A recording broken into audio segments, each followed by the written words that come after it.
Apa dia? Yang saya tak boleh cerita lagi, sangat berbahaya tugasnya. Tetapi saya telah cerita pada sebahagian tempat secara rahsia. Saya buat tulisan, saya edar secara rahsia, iaitu perkataan-perkataan Imam Sunnah.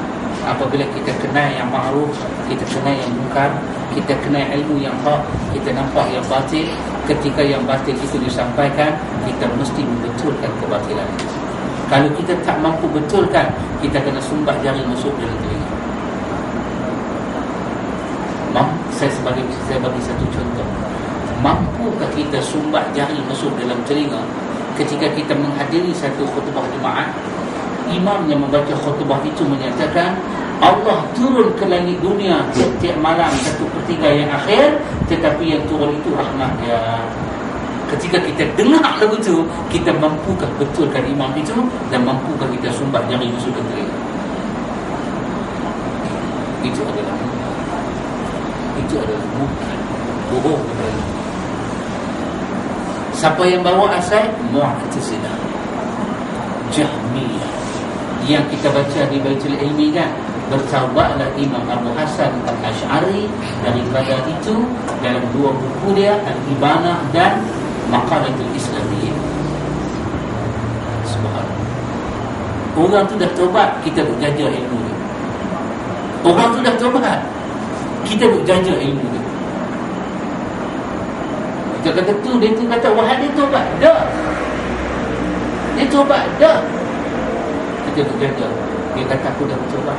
Subhanallah. Al-Ibanah nanti kita baca di Baitul Ilmi.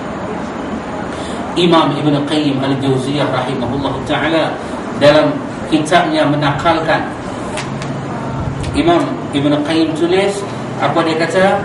Kata Imam Ibn Qayyim Al-Jauziyah dalam kitab dia menakal perkataan Imam Syafi'i, anna Allah ala arshihi fi samaihi yaqrubu min khalqihi kaifa yasha'a wa yanzilu ila samai dunya kaifa sya'a.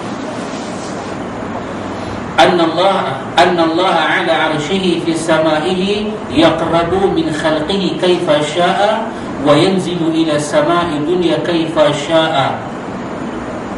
Apa maksud dia? Bahwasanya Allah Azza wa Jalla di atas arasnya, di langitnya, lalu mendekat kepada makhluknya menurut bagaimana dia kehendaki, dan sesungguhnya Allah turun ke langit dunia menurut bagaimana yang dia kehendaki. Ada ayat kata Allah bersama, wa huwa ma'akum, Allah bersama kita kan.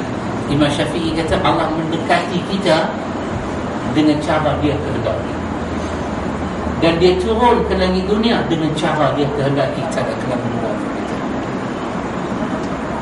Ahlu Sunnah wal Jamaah menetapkan turunnya Allah Ta'ala ke langit dunia setiap malam, sebagaimana mereka menetapkan seluruh sifat-sifat Allah yang terdapat di dalam Al-Quran dan As-Sunnah. Oleh kerana itu orang-orang saleh sentiasa mencari waktu yang mulia ini untuk mendapatkan kurnia Allah dan rahmatnya. Mereka melaksanakan ibadah kepada Allah dengan khusyuk, memohon ampun padanya, memohon kebaikan di dunia dan akhirat. Mereka menggabungkan antara khauf, rasa takut, raja, rasa harap dalam ibadah kepadanya. Karena itu orang saleh, mereka suka bangun tengah malam. Mereka bangun dengan apa? Masa mereka doa itu dengan khauf, dengan takut, ayat mata mereka turun, dengan harap, raja, harap kepada Allah. Kenapa? Allah sendiri nak mendengar doa kita 1/3 malam yang akhir. Itu adalah khulasah daripada hadis yang kita baca. Allah itu nuzul, turun ke langit dunia. Jadi apa yang kita nak? Saya katakan beriman secara Ahlussunnah ini matang, mudah, jelas, tidak ada keliruan, mudah saja. Ikhwan, kalau Allah Ta'ala izin, kita tengok syarahan yang ke-18, Ru'yatullah.